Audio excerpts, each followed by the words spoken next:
ये वो प्रॉपर्टी है जो अलग अलग वक्फ को चलाने के लिए दी गई है। और ये प्रॉपर्टी का दिया जाना बहुत जरूरी इसलिए था कि हमारा आइन, हमारा संविधान प्रियम्बल में यह कहता है कि India would be a secular country. क्या ये चाहते हैं कि हिंदू मुसलमानों से ना मिले, मुसलमान हिंदुओं से ना मिले, कोई भाईचारा न रहे? जो हमारा प्रियम्बल ब्रदरहुड की बात करता है वो ब्रदरहुड और फ्रैटर्निटी न रहे? कि इस कानून का पुरजोर सभी ने विरोध करना चाहिए। ये सिर्फ मुसलमानों का इशू नहीं, क्योंकि जब यूनिफॉर्म सिविल कोड आया, जब लाने की बात हुई, तब हमने पूछा कि मुसलमान तो टारगेट है, लेकिन आदिवासी भाइयों का क्या होगा? क्योंकि उनके कानून भी हिंदू कानूनों से बहुत अलग है। बौद्ध भाइयों का क्या होगा जिनका कानून बन रहा है और आप बनने नहीं दे रहे, और उनको हिंदुओं के कानून के तहत आप ला रहे? तो ये एक साजिश है संविधान को एक दूसरे रास्ते से खत्म करने की, क्योंकि आपने ब्रेक लगा दिया उनको। तो अगर संविधान को बचाना है, हमारे एक भी नागरिक का अगर संवैधानिक अधिकार खत्म हुआ, यानी संविधान खत्म हुआ, तो आज 14% मुसलमानों के संवैधानिक अधिकार को खत्म करने की यह साजिश है। तो कई सारे वक्फ ऐसे हैं, कई सारी मसाजिदें ऐसी है, कई सारे हमारे वलिय कराम की जो मज़ारें हैं वो ऐसी है जो सैकड़ों सालों पे से यहाँ हैं, जिनके कोई पेपर्स, कोई हिस्ट्री नहीं है। कई ईदगाहें हैं, कई कब्रिस्तान हैं, जिनके कोई पेपर्स, कोई हिस्ट्री नहीं है। तो संविधान का आर्टिकल 25 जो आपका फंडामेंटल राइट है, जो कोई ले नहीं सकता, संविधान को बदलने की कोशिश करने वाले भी जिसको हटा नहीं सकते, वो आर्टिकल 25 है। क्योंकि आर्टिकल 25 हर मजहब वाले को ये राइट देता है कि वो अपने मजहब का जो इंतजाम है वो खुद करे, पड़ोसी आके मेरे मजहब का इंतजाम ना करे। वक्फ बोर्ड का अगर हम कानून देखें तो वक्फ बोर्ड के फंक्शंस में प्रॉपर्टी खरीदना या बेचना है ही नहीं। आसिफ भाई वक्फ बोर्ड के मेंबर रह चुके हैं, वो ज्यादा बेहतर। वक्फ बोर्ड की खुद की नहीं, बल्कि वक्फ बोर्ड का काम सिर्फ और सिर्फ चैरिटी कमिश्नर जैसा है।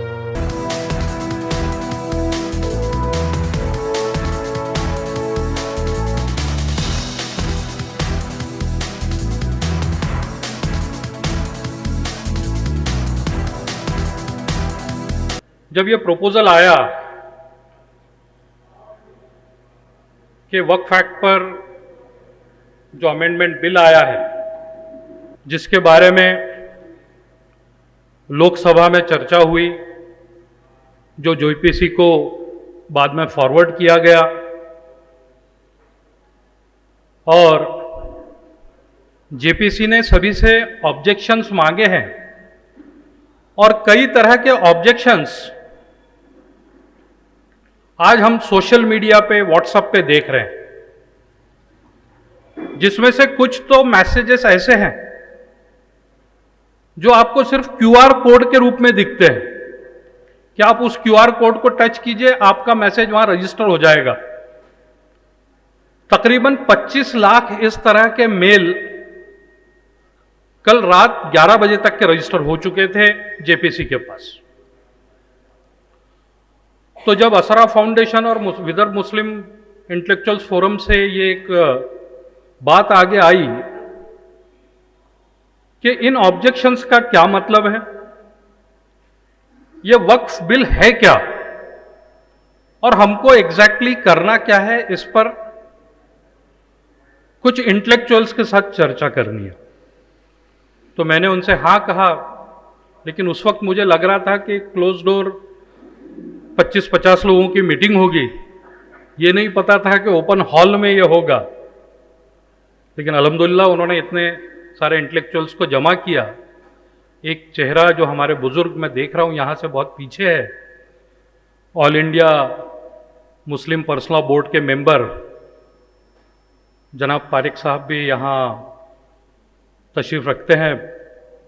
मैं उनकी भी खिदमत में सलाम अर्ज़ करता हूँ, क्योंकि all India Muslim personal law board भी अपने ओर से बहुत ज़्यादा काम कर रहा है। तो अब जो ऑब्जेक्शंस आ रहे हैं और क्यूआर कोड हो सकता है कि वो कॉमन लोगों के लिए ठीक होगा, क्योंकि उन्हें ये क्या चल रहा है इसकी पूरी बारकाइयां पता नहीं, और पता होना की उम्मीद भी नहीं है, और उनसे ये भी उम्मीद नहीं है कि उनसे किस तरह के ऑब्जेक्शंस आए। लेकिन जो साहब समझ है उनके लिए वो क्यूआर कोड्स नहीं है, उनके लिए वो शॉर्ट मैसेजेस नहीं है, ऐसा मैं मानता हूं। क्योंकि वो क्यूआर कोड को टच करके भेज देना या शॉर्ट मैसेजेस को फॉरवर्ड कर देना, ये उसी तरह है जैसे हम महफिल में बैठे हैं, इमाम साहब दुआ कर रहे हैं और हम आमीन कर रहे हैं। क्योंकि कई चीजें जो इमाम साहब ने दुआ में पढ़ी है वो हमें या तो सुनाई नहीं दी या समझ में नहीं आई, लेकिन हमने आमीन कह दिया। लेकिन जो साहब समझ है उनको खुद की दुआ इस वक्त करनी है। अभी इस प्रोग्राम के कोऑर्डिनेटर काशिफ साहब ने अपने दिल का दर्द यहां रखा, जिसमें उन्होंने कई सारे पेंडिंग इश्यूज का जिक्र किया, लेकिन सरकार उस पर कोई काम करती हुई नजर नहीं आ रही, ये उनकी शिकायत। देखिए, शिकायत मत कीजिए, मैं आपसे एक बात शेयर करना चाहता हूं कि मुझे लगता है यह सरकार पिछले 11 साल से सिर्फ मुसलमानों के लिए ही काम कर रही है। क्योंकि आप देखिए, जब ये शुरू हुए थे तो ट्रिपल तलाक से शुरू हुए थे, फिर उन्होंने कहा कि हम औरतों को इंसाफ देंगे, मुसलमान औरतों। बाकी औरतों के साथ ये क्या कर रहे हैं, ये काशिफ साहब ने अभी कहा। फिर उन्होंने कहा कि मुसलमानों में जो अलग अलग जातें हैं, उसमें जो पिछड़ी हुई जातें हैं, हम उनको इंसाफ देंगे। फिर उन्होंने कहा कि मुसलमान औरतों के साथ बहुत जुल्म होता है, इसलिए हम यूनिफॉर्म सिविल कोड लाएंगे।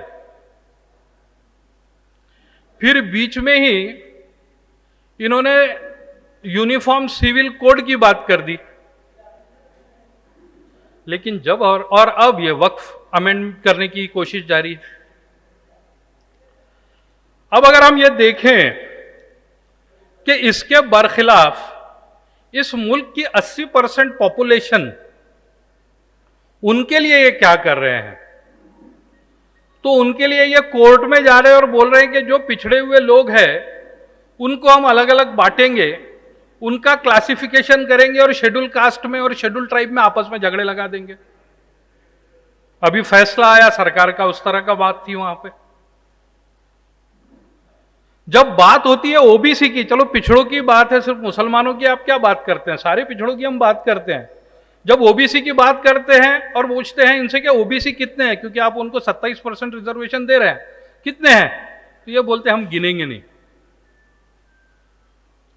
तो 80% को छोड़ के सिर्फ 14% के काम करने वाली ये सरकार हमको 11 साल से मिली है।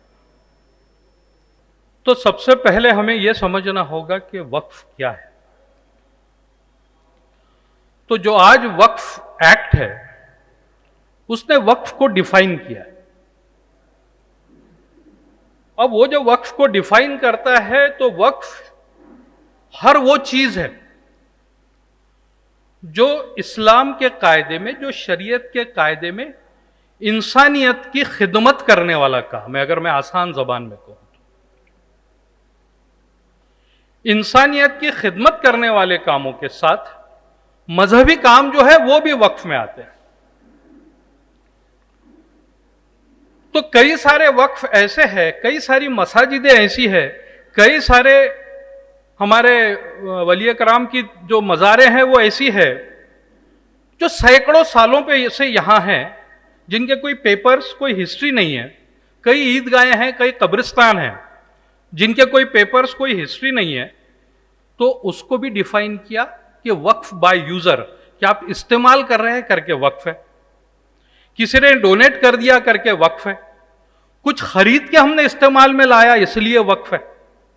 ये सारी चीजें वक्फ में उन्होंने सेक्शन 3R जो है अभी प्रेजेंट का, उसमें वो है। और एक खासियत यह है कि वो किसने प्रॉपर्टी दी है, उसका मजहब क्या है, इसकी कोई बंदिश नहीं है। शर्त सिर्फ इतनी है कि इस्लामी और शरई कानून में वो इंसानियत के लिए, वो मजहबी मजहब के लिए खिदमत करने के लिए प्रॉपर्टी दी हुई होनी चाहिए। बस इतनी छोटी सी डेफिनेशन, इतनी छोटी सी समझ। कई सारे ऐसे वक्फ हैं।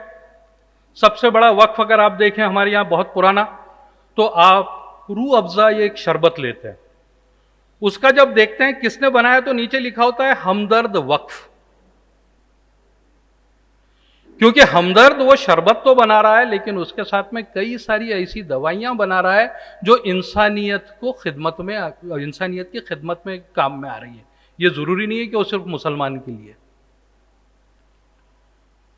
वो वहां पे कोचिंग सेंटर्स चला रहे हैं आईएएस के लिए, ये जरूरी है, कोई शर्त नहीं है कि सिर्फ मुसलमान को ही एडमिशन देंगे, वो सबके लिए। तो इस तरह के कई सारे वक्फ आपको पूरे इंडिया में मिलेंगे, जो हॉस्पिटल्स भी चला रहे हैं, जो यतीम खाने चला रहे हैं। एक इसी तरह का यतीम खाना बंबई में चल रहा था।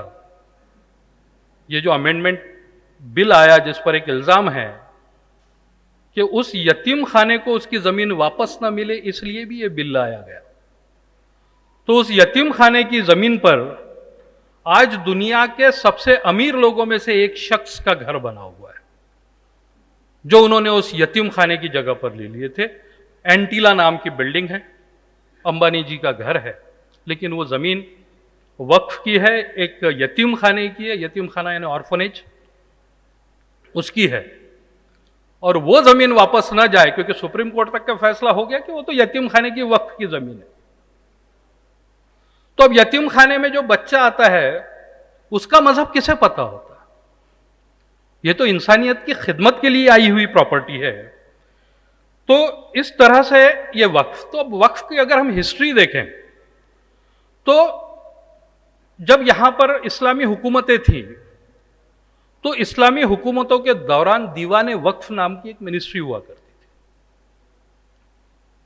फिर अलग अलग छोटी छोटी हुकूमतें आती गई, तो सदर सूबा, सदर सरकार, इस तरह से डिपार्टमेंट होते थे जो वक्फ की जमीनों का हिसाब रखते थे, वक्फ के काम का हिसाब रखते थे, कंट्रोल रखा जाता था। फिर उनके जाने के बाद क्या हुआ और अंग्रेज आने के बाद क्या हुआ, नेक्स्ट स्लाइड। सबसे पहले हम देखें कि हमारी जो आइन है, देखिए लोकसभा इलेक्शन में आपने बहुत भर भर के वोट्स दिए। वो इसलिए दिए थे कि आपको अपना कॉन्स्टिट्यूशन यानी आइन बचाना था, संविधान बचाना था। तो संविधान का आर्टिकल 25 जो आपका फंडामेंटल राइट है, जो कोई ले नहीं सकता, संविधान को बदलने की कोशिश करने वाले भी जिसको हटा नहीं सकते, वो आर्टिकल 25 है। ये आपको एक आजादी देता है, इस मुल्क के हर शहरी को आजादी देता है कि वो अपना जो मजहब है उसको पूरी आजादी के साथ माने, उसको प्रैक्टिस करे और उसको फैलाने की कोशिश करे। तो जब आप अपने मजहब को मानते हैं, अपने मजहब की प्रैक्टिस करते हैं, यानी मजहब के जो कानून हैं उनको भी पूरी तरह खुद के लिए पालन करने की कोशिश करते हैं, और इसी में से निकलते हैं अलग अलग मजहबों के लिए बने हुए कानून। कि अगर शादियों की बात करें तो हिंदू मैरिज एक्ट अलग है, पारसी मैरिज एक्ट अलग है, स्पेशल मैरिज एक्ट अलग है, क्रिश्चियंस डाइवोर्स एक्ट अलग है। मुसलमानों के लिए जो हमारा शरई कानून है वो भी इसी में से उसको कानूनी हैसियत हासिल होती है। और इसी में से निकलता है फिर पब्लिक ट्रस्ट एक्ट में हिंदुओं के लिए मंदिरों का एक्ट, चर्चेस के लिए अलग अलग एक्ट, मुसलमानों के लिए वक्फ एक्ट। लेकिन यह आया उससे पहले अंग्रेजों ने 1863 में एक कानून बनाया था। उस कानून का नाम था the religious endowment act 1863।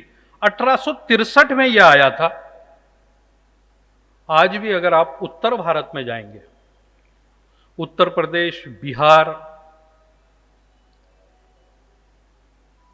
Uttarakhand, ये जो मेन जगहें हैं जिसको हम काऊ बेल्ट, गाय पट्टा कहते हैं, यहां कुछ गिने चुने बड़े मंदिरों को छोड़ के बाकी सारे हिंदू भाइयों की जो भी इबादत गाहें हैं, जो मंदिर है, वो आज भी 1863 के इस कानून से चलती है।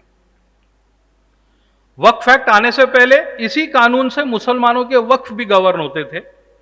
इसका एक सेक्शन है, सेक्शन 8, वो ये कहता है कि जो कमिटियां अपॉइंट होंगी, जो उस धार्मिक स्थल का ध्यान रखेंगी, मैनेज करेंगी, शर्त यह होगी कि उस धार्मिक स्थल में उसी धर्म को मानने वालों को ही मेंबर, सेक्रेटरी, प्रेसिडेंट बनाया जाएगा। दूसरे धर्म को मानने वालों को, यानी एक धर्म के मानने वालों को दूसरे धर्म के स्थल पर किसी भी तरह से ट्रस्टी नहीं बनाया जाएगा। 1863 का कानून। फिर इस कानून से यूपी में बद्रीनाथ और केदारनाथ मंदिर के लिए कानून बनाया गया। इसी कानून से निकला, वो बना 1939 में, जो आज भी उसी कानून से केदारनाथ और बद्रीनाथ का मंदिर चलता है। ये कहता है कि वहां जो एडमिनिस्ट्रेशन के लिए कमेटी बनेगी, उसमें 2 लोग ऐसे चुने जाएंगे जो उत्तर प्रदेश के लेजिस्लेटिव असेंबली यानी एमएलए होंगे, लेकिन शर्त यह कि वो हिंदू होना जरूरी है। 2 लेजिस्लेटिव काउंसिल से होंगे, शर्त यह है कि वो हिंदू होना जरूरी है। मैंने बोल्ड करवाया था, आप देखेंगे सब जगह आपको हिंदू मिलेगा। एक आदमी गढ़वाल डिस्ट्रिक्ट से आएगा जिला परिषद से, लेकिन हिंदू होना जरूरी है। टिहरी से आएगा, वो भी हिंदू होना जरूरी है। गोया के जितने मेंबर्स होंगे उनका हिंदू होना जरूरी है। और ये इसलिए है कि वो मंदिर हिंदुओं का है। किस तरह से मैनेज करना है वो देखेंगे। फिर उड़ीसा के लिए कानून बना, Orissa Hindu religious endowment act 1951, आजादी के बाद, संविधान आने के बाद। यह कहता है कि वहां की जो मंदिर की प्रॉपर्टियां हैं, सबसे बड़ा मंदिर जगन्नाथ का है, जगन्नाथपुरी वाला, बहुत प्रॉपर्टीज है उनकी। तो यह ध्यान रखने के लिए कमिश्नर लेवल का सरकारी ऑफिसर अपॉइंट होगा, और उसके मातहत कलेक्टर्स, दूसरे डिप्टी कमिश्नर्स ये भी होंगे। लेकिन शर्त क्या है कि यह जरूर सरकारी ऑफिसर होगा, लेकिन उसका हिंदू होना जरूरी है। दूसरी लाइन का लास्ट, हिंदू। साउथ इंडिया के लिए फिर कानून बना, Madras Hindu religious and charitable endowments act 1951। उसका सेक्शन 10 ये उड़ीसा के एक्ट के जैसा है कि सरकार ऑफिसर्स तो अपॉइंट करेगी, कमिश्नर्स वगैरह, ये सारी प्रॉपर्टीज का ध्यान रखने के लिए। ट्रस्टीज अलग, ये अलग, लेकिन वो सारे ऑफिसर्स का हिंदू होना जरूरी है। कर्नाटका ने 1997 में अपने लिए कानून बनाया। उसका सेक्शन 7 कहता है कि जो कमिश्नर और दूसरे ट्रस्टीज अपॉइंट होंगे उनका हिंदू होना जरूरी है। देखिए, ये मैं इसलिए बता रहा हूं कि ये मैं तमहीद बांध रहा हूं। हमें इनसे कोई ऑब्जेक्शन नहीं है, ये बिल्कुल सही है, हम मानते हैं कि सही है, क्योंकि आर्टिकल 25 हर मजहब वाले को यह राइट देता है कि वो अपने मजहब का जो इंतजाम है वो खुद करे, पड़ोसी आके मेरे मजहब का इंतजाम ना करे।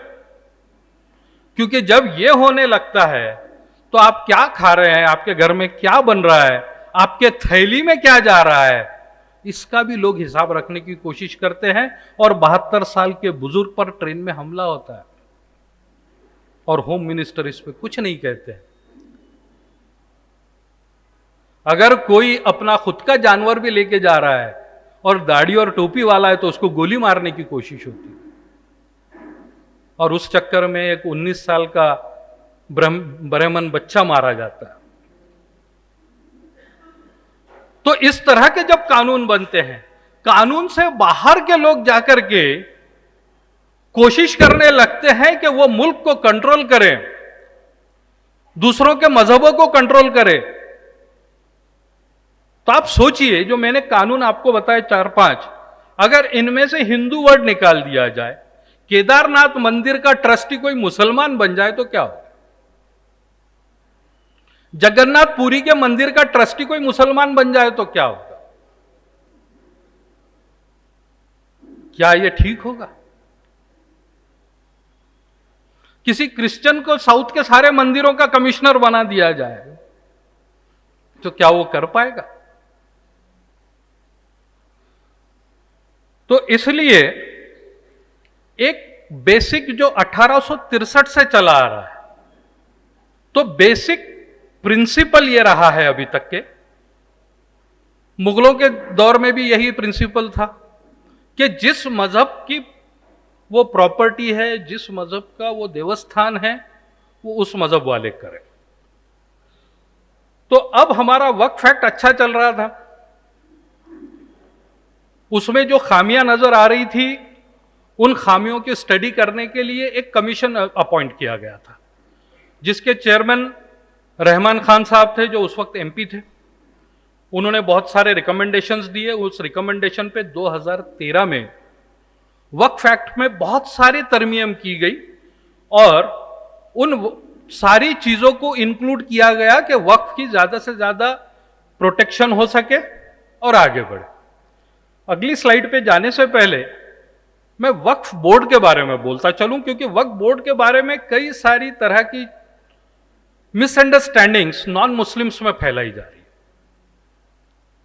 अमन जी, ये बोला जाता है कि वक्फ बोर्ड के पास में इंडिया की सबसे ज्यादा प्रॉपर्टी है, रेलवे और मिलिट्री के बाद में। मैं बहुत जिम्मेदारी से बता चलूं कि वक्फ के पास में 1 इंच भी खुद की प्रॉपर्टी नहीं है। वक्फ बोर्ड का अगर हम कानून देखें तो वक्फ बोर्ड के फंक्शंस में प्रॉपर्टी खरीदना या बेचना है ही नहीं। आसिफ भाई वक्फ बोर्ड के मेंबर रह चुके हैं, वो ज्यादा बेहतर बता। वक्फ बोर्ड की खुद की नहीं, बल्कि वक्फ बोर्ड का काम सिर्फ और सिर्फ चैरिटी कमिश्नर जैसा है। वो सिर्फ कस्टडियन है, वो ध्यान रखेगा कि इस वक्फ जो है, अलग अलग वक्फ, वक्फ यानी मस्जिद, दरगाह, कब्रिस्तान, ईदगाह, या मैंने जैसा बताया ऑर्फनेज, हॉस्पिटल, जो भी खिदमत करने वाले काम है, तो वो बराबर शरई कानूनों के अंदर रह के, इस्लाम के कानून के अंदर रह के काम कर रहे या नहीं कर रहे, प्रॉपर्टी का प्रोटेक्शन कर रहे या नहीं कर रहे, या प्रॉपर्टीज बेच डाल रहे, या प्रॉपर्टी गलत तरीके से किसी को किराए से दे रहे, वहां का एडमिनिस्ट्रेशन बराबर चल रहा है या नहीं, इलेक्शंस बराबर हो रहे या नहीं, ये देखने का काम वक्फ बोर्ड का है। वक्फ बोर्ड का काम है ही नहीं कि खुद प्रॉपर्टी खरीदे या बेचे।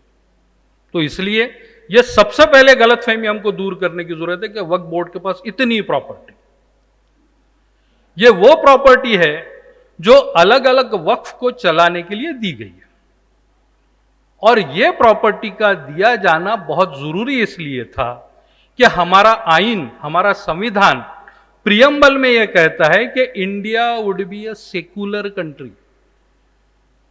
सेकुलर का मतलब होता है धर्मनिरपेक्ष, सर्वधर्म समभाव नहीं, सब मजाहिब का बराबर इज्जत करने वाला नहीं। यह गलत बात फैलाई जाती है। इसका मतलब होता है कि सरकार का कोई मजहब नहीं होगा, धर्मनिरपेक्ष होगी सरकार, किसी मजहब के लिए नहीं होगी। तो इसका मतलब यह भी होता है कि वो किसी भी मजहब के जो इस तरह के प्रार्थना स्थल है उनके लिए कोई खर्च नहीं करेगी, क्योंकि टैक्स का पैसा मुल्क के डेवलपमेंट के लिए, किसी मजहब के मंदिर, मस्जिद, दरगाह, इनके डेवलपमेंट के लिए नहीं है। तो उनके खर्चे कैसे चलेंगे, इसलिए ये वक्फ की हुई प्रॉपर्टीज है। मंदिरों को भी दान है। अगर हम तिरुपति का मंदिर देखें तो उनके पास में इतना दान आया है, शिरडी का देखें तो इतना दान आया है, इतनी प्रॉपर्टीज आ गई है, उसी से उनका सारा खर्चा चलता है। तो वक्फ का भी खर्चा चले। लेकिन वक्फ के एक्ट में एक अगली चीज भी जुड़ी हुई है, जिसके लिए राजीव गांधी जी को बहुत गाली देते हैं कि उन्होंने Muslim women protection on diverse act लाया था। उसका एक सेक्शन यह कहता है कि जो मुस्लिम औरतें हैं जिनको कोई सपोर्ट सिस्टम नहीं होगा, उनको वक्फ सपोर्ट करेगा। ये उस वक्त उन्होंने उसमें ऐड किया था। वक्फ की ड्यूटीज में है कि ये जो पैसा आएगा वो इंसानियत के लिए खर्च, मुसलमानों के फलाह बहबूद के लिए खर्च, कोई नई चीज नहीं है, इसलिए ये प्रॉपर्टी आई है। तो अब इन्होंने कहा कि हम ये जो कानून ला रहे हैं, जब इंट्रोड्यूस किया तो इसके लिए हम ये कानून ला रहे हैं ताकि वक्फ की प्रॉपर्टी का प्रोटेक्शन हो, मुसलमान औरतों को उनका हक मिले, मुसलमान औरतों को रिप्रेजेंटेशन मिले, मुसलमानों में जो पिछड़े हुए हैं उनको रिप्रेजेंटेशन मिले। ये एम्स एंड ऑब्जेक्ट सामने रख के रखा तो अब हम देखें कि उनके ये बात सच है या सिर्फ जैसे 15 लाख का जुमला था तो ये भी कहीं जुमला तो नहीं है।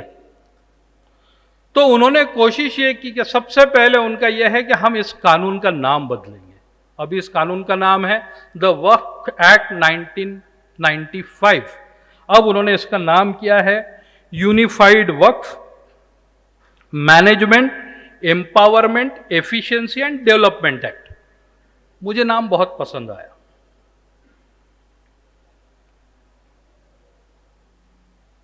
इलाहाबाद का नाम बदला,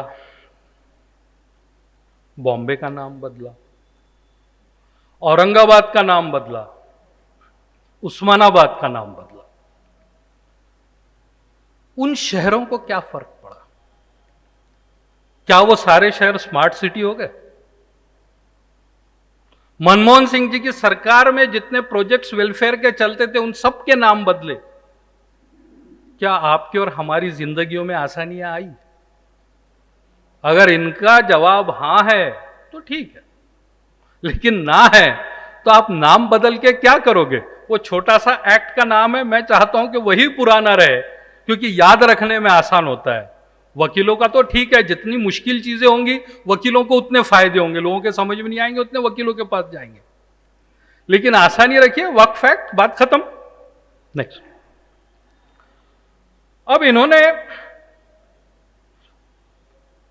सारे पावर्स कलेक्टर को दिए।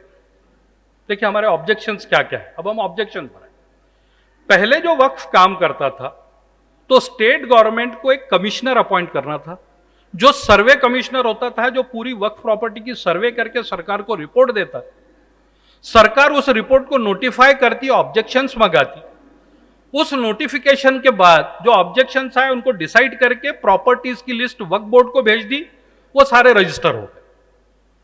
अब इन्होंने कमिश्नर को हटा के कलेक्टर लाया, और भी पावर्स दिए लेकिन कलेक्टर लाया।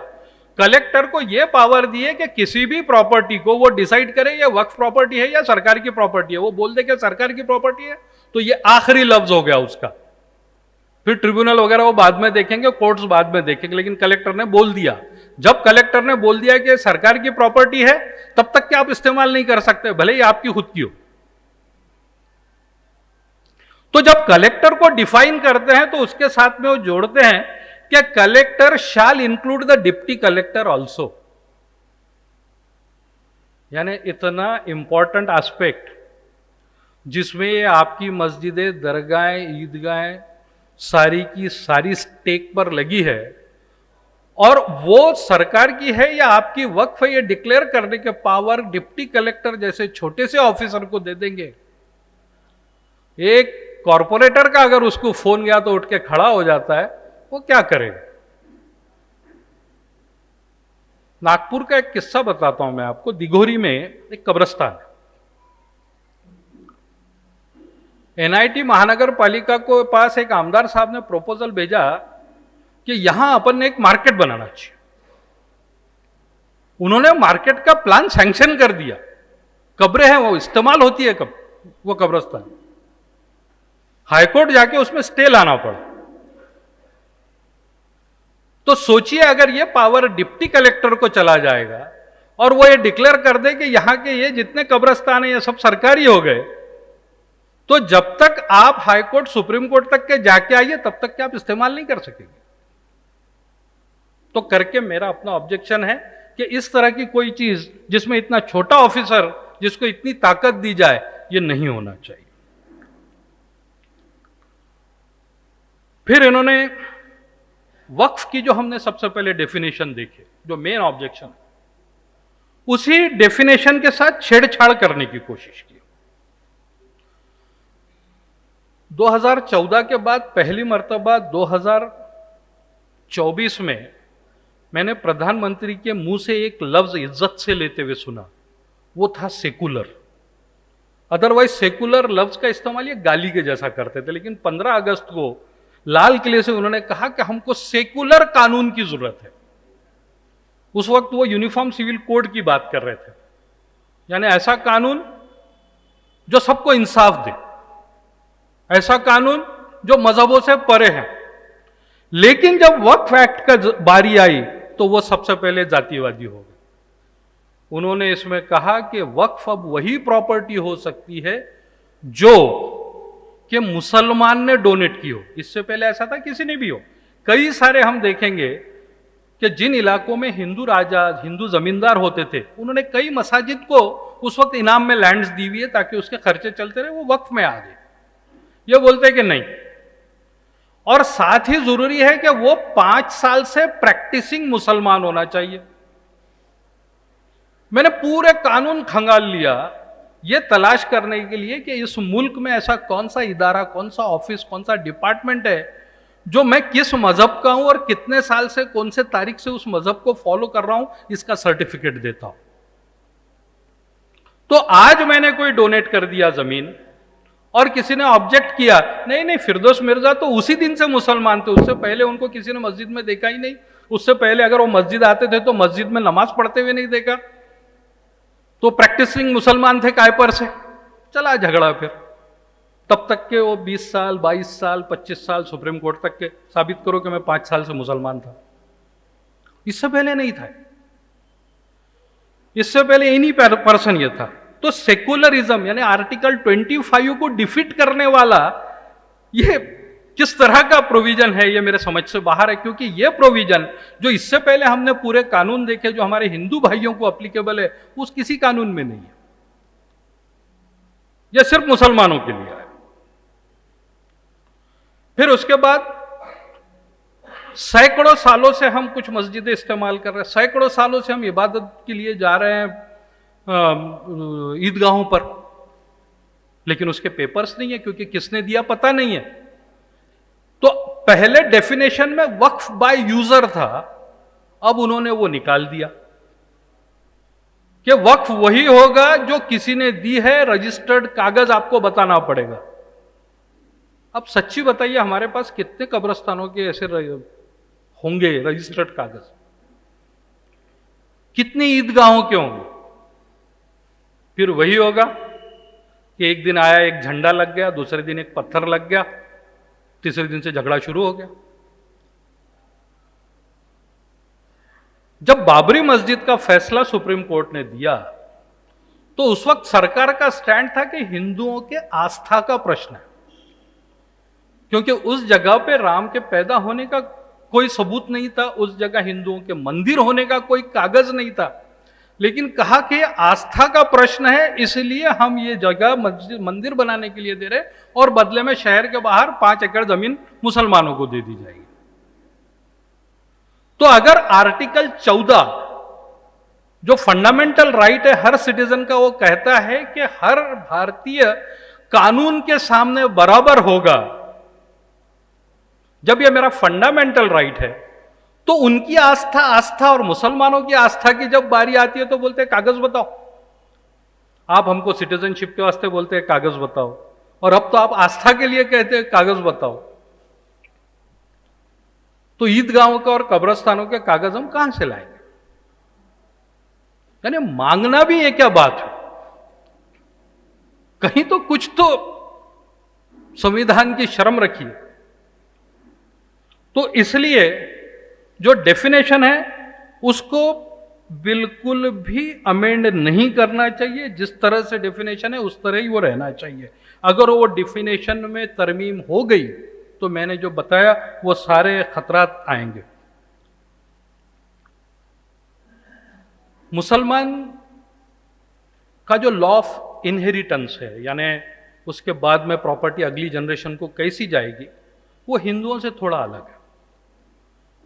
हिंदुओं में यह सिस्टम है कि बच्चा घर में पैदा हुआ यानी प्रॉपर्टी में उसका शेयर आ जाए, लेकिन मुसलमानों का जो इनहेरिटेंस ओपन होता है वो उस दिन होता है जिस दिन बाप मरता है। बाप जब तक के जिंदा है बच्चे का उस प्रॉपर्टी में कोई शेयर नहीं है, ऐसा शरई का।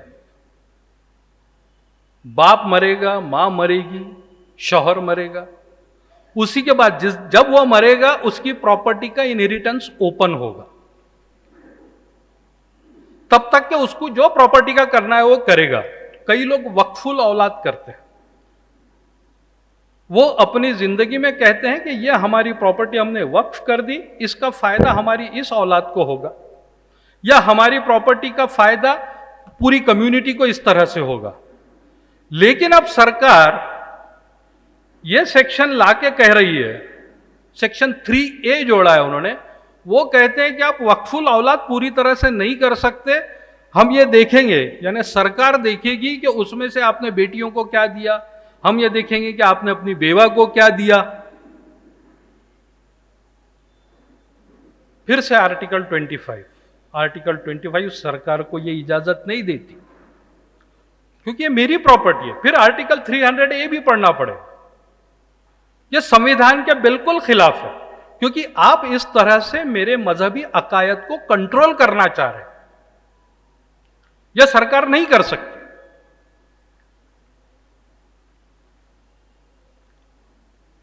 अभी मैंने बताया कागज मांगेंगे, उसका और एक 3B जोड़ा उन्होंने, जिसमें कहते हैं कि हर वक्फ के लिए आपको रजिस्टर्ड कागज देना है।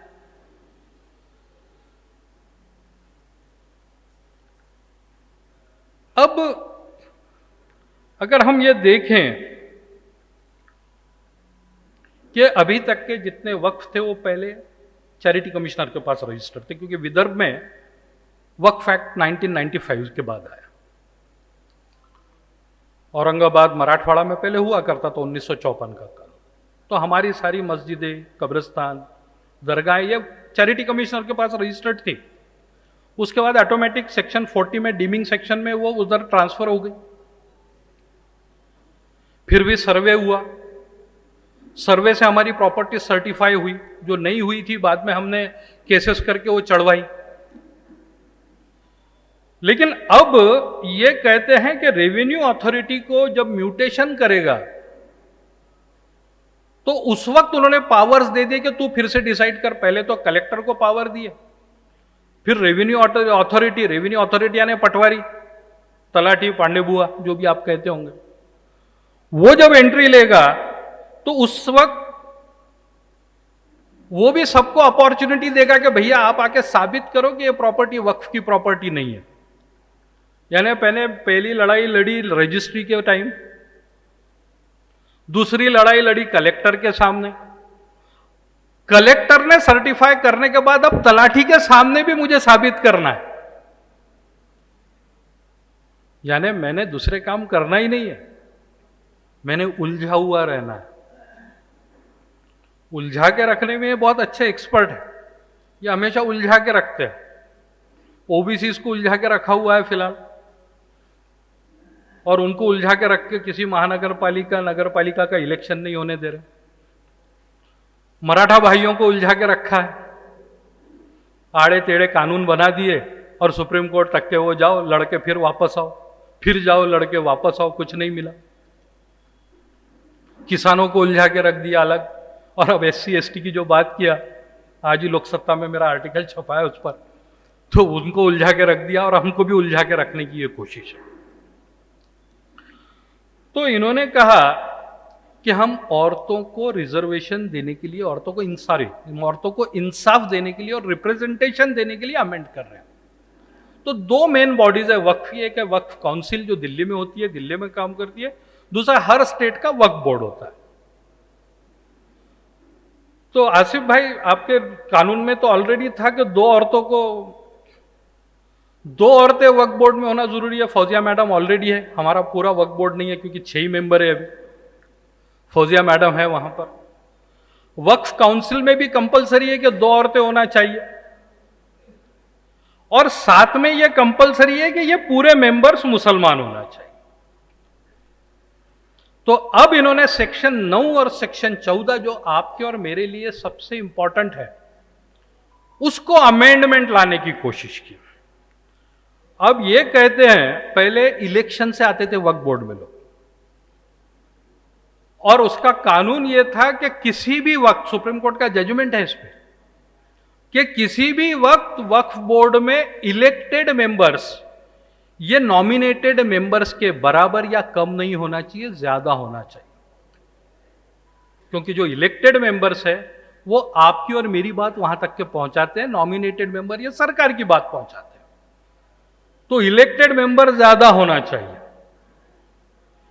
जब सुप्रीम कोर्ट ने यह डायरेक्शन दे दिया तो इन्होंने अब अमेंड किया, ये कहते हैं कि अब इलेक्टेड नहीं होगा, पूरा के पूरा बोर्ड और पूरी की पूरी काउंसिल ये नॉमिनेटेड होगी। यानी पूरी के पूरी बात सरकार की आएगी। अगर सरकार होस्टाइल है तो क्या होगा? तो फिर ये कहते हैं कि इसमें जो है, जो वर्ड था पहले काउंसिल और बोर्ड का कि इसमें मेंबर सिर्फ मुसलमान होंगे, उन्होंने वो मुसलमान वर्ड ही निकाल दिया। यानी जरूरी नहीं है कि वो मुसलमान हो, कोई भी हो सकता, पर कंपलसरी है कि 2 गैर मुस्लिम हो, कंपलसरी। यानी खुदा ना खास्ता नॉमिनेटेड मेंबर्स ये सारे नॉन मुस्लिम आ गए। ऐसा ही इन्होंने किया मुतवल्ली के लिए। मुतवल्ली के लिए डिस्क्वालिफिकेशंस उन्होंने रखा है, सेक्शन 50A उन्होंने जोड़ा डिस्क्वालिफिकेशन का।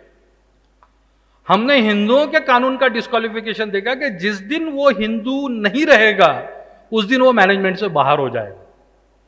लेकिन जब मुसलमान मुतवल्लियों की बात होती है तो उसके डेफिनेशन में का मुस्लिम तो गायब कर दिया, लेकिन डिस्क्वालिफिकेशन में यह नहीं लिखा कि जिस दिन से वो मुसलमान नहीं होगा उस दिन से वो मुतवल्ली नहीं रहेगा। यानी जामा मस्जिद के मुतवल्ली अमन भाई आप बन पाएंगे, खोड़के साहब आपसे नॉमिनेशन लिया जाएगा, मंदिर में हम आएंगे तो हमारी आप पिटाई करेंगे, लेकिन मस्जिद का मैनेजमेंट आपको दे दिया जाएगा। यानी आज जो मैनेजमेंट ज्ञानवापी मस्जिद के लिए लड़ रहा है, आज जो मैनेजमेंट अलग अलग वक्फ की प्रॉपर्टीज को प्रोटेक्ट करने के लिए पूरे इंडिया में लड़ रहा है, वो सारे मैनेजमेंट पे हम इसी तरह से नॉन मुस्लिम्स अपॉइंट कर सकेंगे। ये पावर आ जाएगा, कानूनी है। हाईकोर्ट और सुप्रीम कोर्ट भी कहेगा जब कानून है तो हम क्या कर सकते हैं, उनके भी हाथ रुक गए। नो ऑब्जेक्शन, ये ज्ञानव्यापी मस्जिद थी नहीं कभी, ये तो मंदिर था, ये भोजशाला थी, ये कभी भी मस्जिद नहीं थी, लिख के देंगे। सोचिए क्या क्या होगा अगर ये डेफिनेशंस आ गए तो। और ये कितनी झूठ बात है कि हम औरतों को इंसाफ देने के लिए, औरतों को रिप्रेजेंटेशन देने के लिए ये कानून ला रहे, क्योंकि ऑलरेडी इस कानून में है कि 2 औरतें, आपने 2 से 4 तो नहीं किया। शर्त थी कि वो दोनों औरतें मुसलमान होंगी, आपने वो शर्त निकाल दी, तो मुसलमान औरतों के साथ आप इंसाफ कर रहे हैं या नाइंसाफी कर रहे हैं? तो जब आप हिंदुओं के कानून में ये कंपलसरी रखते हैं कि हर मेंबर मैनेजमेंट का हिंदू होगा, हर ट्रस्टी हिंदू होगा, हर अफसर, सरकारी अफसर हिंदू होना चाहिए, और जब वही बात मुसलमानों के लिए आती है तो कहते हैं कि मुसलमानों के ट्रस्ट में, मुसलमानों के बोर्ड में, मुसलमानों के जो दिल्ली की कमिटी है उसमें 2 लोग कंपल्सरीली नॉन मुस्लिम होंगे। क्या आप आर्टिकल 14 और आर्टिकल 25 के हिसाब से इंसाफ कर रहे हैं, या तो आप हमारे हक, हमारी प्रॉपर्टी पे काबिज होना चाहते हैं? मुझे लगता है कि दूसरा जवाब ज्यादा बेहतर है। वक्फ एक्ट पर और एक अथॉरिटी, महाराष्ट्र स्टेट वक्फ बोर्ड के साबिक CEO जनाब अब्दुल रऊफ शेख साहब भी तशरीफ फरमा है। अब पहले एक कानून था कि जो इलेक्टेड बॉडी होगी उसके चेयरमैन होंगे, जिनके खिलाफ आप नो कॉन्फिडेंस मोशन ला सकते हैं या सरकार उसको किसी वजह से रिमूव कर सकती है, क्योंकि अगर उन्होंने वक्फ की प्रॉपर्टी में कुछ गड़बड़ की है, वक्फ की प्रॉपर्टी तो अल्लाह की प्रॉपर्टी है, आपकी और मेरी तो होती नहीं है। जब वो वक्फ हो गया, वक्फ हो गया, फिर वो ता कयामत वक्फ रहेगा, तो उसको हटाया जा सकता था। लेकिन वो जो सेक्शन 20A था, इन्होंने वही डिलीट करने का प्रपोजल दे दिया कि ऐसा आप कोई प्रोविजन ही नहीं रहेगा, हम मुल्क बेच के खा रहे हैं, आप वक्फ बेच के खाओ। ना हम हटेंगे ना आपको हटने देंगे। भले ही स्लोगन है ना खाऊंगा ना खाने दूंगा, लेकिन एक्शन उससे एकदम उल्टी होगी। तो वो प्रोविजन ही गलत कर दिया, तो उसने पूरे स्टेट का वक्फ की प्रॉपर्टी बेच के खा गया अगर चेयरमैन, और उस एवज में उसको हटाने की कोशिश की तो कोर्ट जाएगा, बोलेगा प्रोविजन ही नहीं है। कोर्ट बोलेगा हाँ भाई नहीं है। तो इससे नीयत दिखती है कि आपको वक्फ को मजबूत करना है या कमजोर करना है।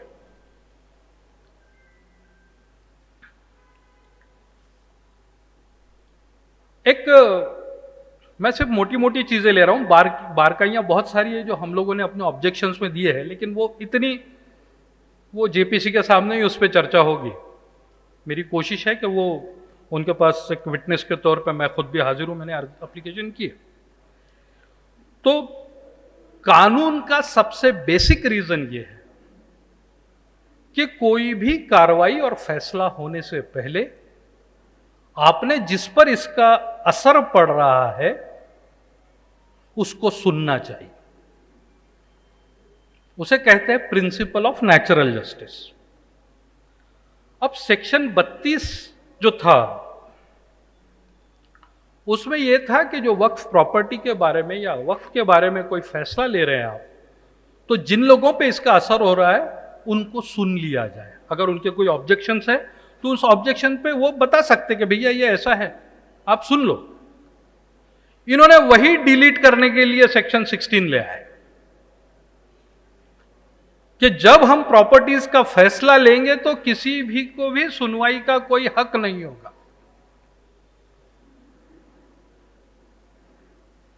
तो अगर यही सब करना है तो कानून को आप अमेंड क्यों कर रहे हो? उसको रिपील ही कर दो, खत्म ही करो ना, झगड़े क्यों बढ़ा रहे? नहीं होगा, अल्लाह है। पहले रजिस्ट्रेशन ऑफ वक्फ बड़ा आसान था। सबसे पहले तो चैरिटी के पास से जो चले गए वो रजिस्टर हो गए। उसके बाद हम गए, एप्लीकेशन किया कि भाई हमको इन्होंने डोनेट किया है जमीन, इसलिए ये वक्फ हो गई। इस्लाम का कानून है, शरई कानून है। 1995 में सुप्रीम कोर्ट ने उस पर मोहर लगाई है कि मुसलमान अपनी प्रॉपर्टी ओरली यानी जबानी तौर पे डोनेट कर सकता है, गिफ्ट कर सकता है। अब यह कानून कहता है कि नहीं, आपको रजिस्टर्ड डॉक्यूमेंट ही लाना पड़ेगा बताने के लिए कि यह प्रॉपर्टी वक्फ हुई है। तो मेरा जो हक आर्टिकल 25 से निकला था वो आपने फिर खत्म कर दिया। लेकिन यह कानून दूसरों के लिए नहीं लगाया। पहले जो फेरफार होते थे, म्यूटेशन होता था वक्फ में तलाठी के पास, क्योंकि वक्फ बोर्ड ने एक बार चढ़ा दिया शेड्यूल पे प्रॉपर्टी, वो हम ले आते थे, कानूनन चढ़ा देना है वो तलाठी को। अब इन्होंने कानून लाया कि नहीं, पहले तो ऑब्जेक्शंस, फिर 2 बड़े न्यूज़पेपर में, अगर 1 एकड़ जमीन है तो भी आपको बड़े न्यूज़पेपर में एडवर्टाइजमेंट देनी है। कितना खर्च बढ़ेगा आपका, सोचिए। और यह सिर्फ आपके लिए।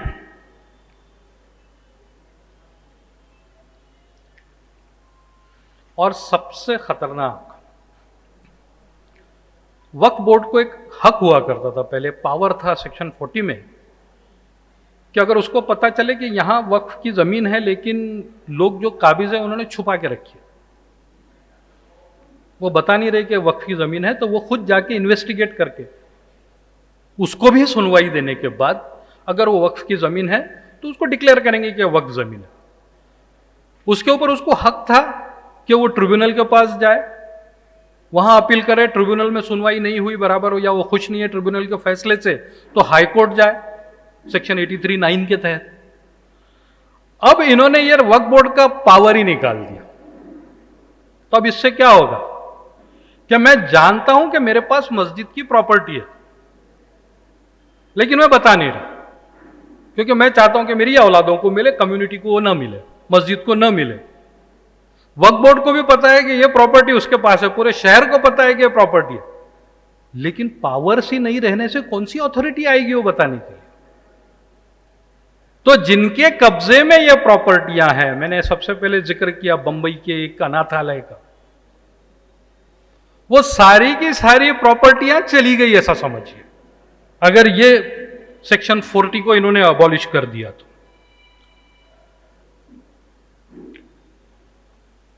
अब आखिर में आते हैं हम, जो मैंने पहले कहा, सेकुलरिज्म। इन्होंने सेक्शन 104 निकालने का, नंबर 40 सेक्शन 104 यह खत्म करने का कहा है। सेक्शन 104 यह कहता था कि मस्जिद, ईदगाह, इमामबाड़ा, दरगाह, खानका, मकबरा, मुस्लिम कब्रिस्तान, मुसाफिर खाना और इस तरह के अलग अलग वक्फ के कामों के लिए किसी ने भी प्रॉपर्टी दी तो वो ले सकेंगे। लेकिन अब यह कहते हैं कि इन चीजों के लिए सिर्फ और सिर्फ 5 साला मुसलमान होना जरूरी है। तो मस्जिद तो ठीक है, ईदगाह भी छोड़ दें, लेकिन दरगाह, खानका, मकबरा, ऑर्फनेज, हॉस्पिटल्स, क्या ये सेकुलर काम नहीं कर रहे? क्या अगर हमारे नॉन मुस्लिम भाई बहनें अपनी मर्जी से डोनेट करना चाहे या डोनेट किए हैं तो वो नहीं कर पाएंगे? उनको आपने रोक दिया है करने से। यानी आज जो मुल्क के दुश्मन अलग अलग जगह पोस्टर्स लगा रहे, कल कुछ जगह पोस्टर्स नजर आए कि हिंदू है तो हिंदू से खरीदे, मुसलमानों के साथ कोई व्यवहार ना करें। क्या सरकार अब कानून के थ्रू इस तरह के मैसेज देना चाह रही है? क्या हम नहीं देखते कि हमारे कितने हिंदू भाई बहन वली अल्लाह पे उनकी भक्ति है, आते हैं। जब तुकोबा जी की पालकी जाती है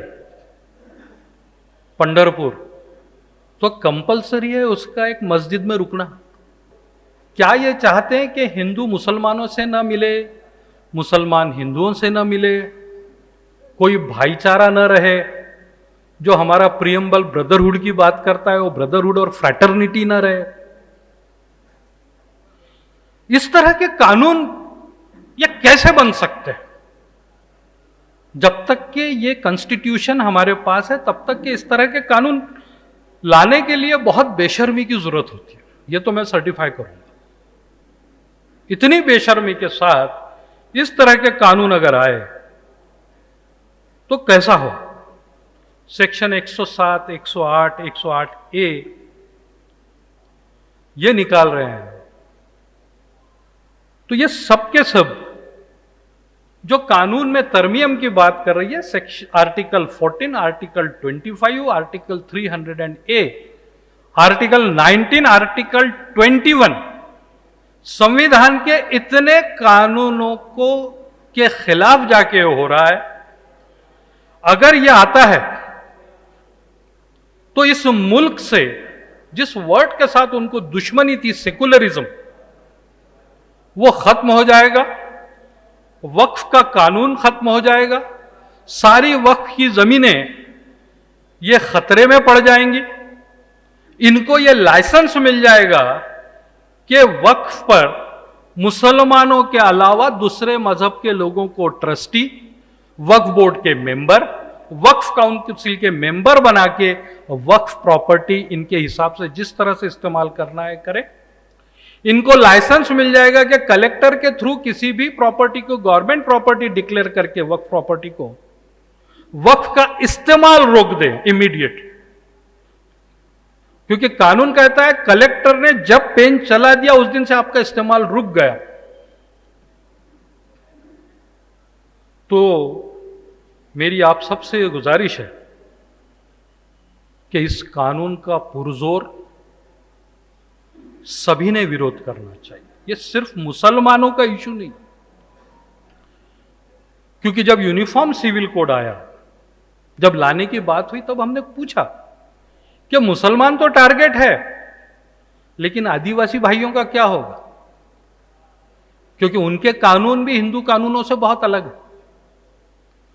बौद्ध भाइयों का क्या होगा जिनका कानून बन रहा है और आप बनने नहीं दे रहे, और उनको हिंदुओं के कानून के तहत आप ला रहे हो। फिर हमने पूछा कि आप एक एडिशनल इनकम टैक्स का खाता रखते हो HUF के नाम से, हिंदू अनडिवाइडेड फैमिली के नाम से, और पूरा का पूरा टैक्स बचा लेते हो, तो क्या वो वैसे ही रखोगे? उसका फायदा मुसलमानों को दोगे क्या अगर यूनिफॉर्म सिविल कोड आएगा तो? जब ये सारे सवालात सभी लोगों ने मिलकर खड़ा किया तो यूनिफॉर्म सिविल कोड अब सेकुलर हो गया। जब CAA के साथ में NRC जोड़ने की बात हुई तब मैं बड़े फख्र के साथ और बहुत शुक्रिया के साथ कहना चाहूंगा कि मराठा सेवा संघ ने लीड लिया और CAA NRC को खिलाफ खड़े हुए। उनकी पूरी प्रॉपर्टी उन्होंने, जहां जहां उनके हॉल्स है, उनके पूरे लोग हमारे साथ जुड़े रहे, बल्कि हमको लीड किया। हो सकता है खोड़के साहब उस टाइम मैंने आपको थैंक यू नहीं बोला होगा, लेकिन आज मैं आपको उसके लिए थैंक यू बोलता हूं। और मराठा सेवा संघ से भी यही उम्मीद करता हूं कि वो फिर से इस लड़ाई में हमारे साथ आए। उत्तर नागपुर में जाकिर भाई गवाह है, यहां पे पूरा वक्त शाहीन बाग लगा हुआ था।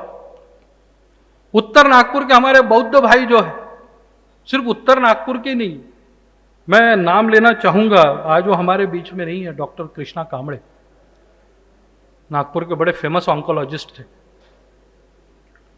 उन्होंने तकरीबन 60 अलग अलग ऑर्गेनाइजेशंस को जोड़ा, जिसमें से 2 या 3 ही मुस्लिम ऑर्गेनाइजेशंस थी, और हर जगह प्रोग्राम लिया CAA NRC के खिलाफ। देखिए, हम लोगों को ये चीजें मालूम नहीं होती, तो इन भाइयों ने उस वक्त जो हमारे लिए मदद की, आज हम उम्मीद करते हैं कि फिर से वो हमारे साथ आए। हम उनके सारे प्रॉब्लम्स में साथ में। जब मराठाओं का आंदोलन चलता है तो आप देखिए मुसलमान रास्ते पर खड़ा है उनके साथ। जब बौद्ध भाइयों के साथ कुछ होता है तो मुसलमान साथ में खड़ा है। किसी के साथ भी कुछ प्रॉब्लम होता है, यहां पटेल साहब बैठे हैं, ऑक्सीजन सप्लाई करते हैं आप सबको। जब यहां कोरोना में ऑक्सीजन का मामला था, 24 घंटे उन्होंने फैक्ट्री चलाए। टाइम्स ऑफ इंडिया ने बहुत बड़ा उनके लिए छापा था, तब उन्होंने ये नहीं देखा कि कहां जा रहा है। तो ये एक साजिश है संविधान को एक दूसरे रास्ते से खत्म करने की, क्योंकि आपने ब्रेक लगा दिया उनको। तो अगर संविधान को बचाना है हमको, हमारे एक भी नागरिक का अगर संवैधानिक अधिकार खत्म हुआ, यानी संविधान खत्म हुआ, तो आज 14% मुसलमानों के संवैधानिक अधिकार को खत्म करने की यह साजिश है, तो हमको इसको ब्रेक लगाना होगा। तो आम लोग क्या कर सकते हैं? तो आम लोगों से यह उम्मीद है कि जो मैसेजेस आ रहे हैं वो आप फॉरवर्ड कर दीजिए, लेकिन जो साहब समझ है, ये जो हमने ऑब्जेक्शंस बनाए हैं, आपको जो चाहिए, आप आज के जो ऑर्गेनाइजर्स हैं आप उनसे कांटेक्ट कीजिए, वो आपको इसकी कॉपी, सॉफ्ट कॉपी फॉरवर्ड कर देंगे। आप नीचे अपना नाम लिखिए, मैसेजेस में एड्रेस है दिल्ली का, उस एड्रेस पर भेज दीजिए और मेल कर दीजिए। ज्यादा से ज्यादा लोगों ने उनसे रिक्वेस्ट करनी चाहिए कि आप हमको डिपोज करने के लिए परमिशन दीजिए और जाए। देखिए, यह जरूर हमारे लिए एक इमोशनल सब्जेक्ट होता है, हम लोग इमोशनल होते हैं, लेकिन ये इमोशनल से ज्यादा टेक्निकल और राइट्स का सब्जेक्ट है। इसको सर्जिकल वे से ही निपटना होगा। इमोशंस अपनी जगह है। तो हमने ये 13 तारीख तक के कंप्लीट करना है एक्सरसाइज। 15 दिन का वक्त है, 1 तारीख से लोग पकड़ रहे हैं, लेकिन नोटिस का डेट 2 दिन पहले का है। तो टेक्निकली हमने गलत नहीं होना चाहिए।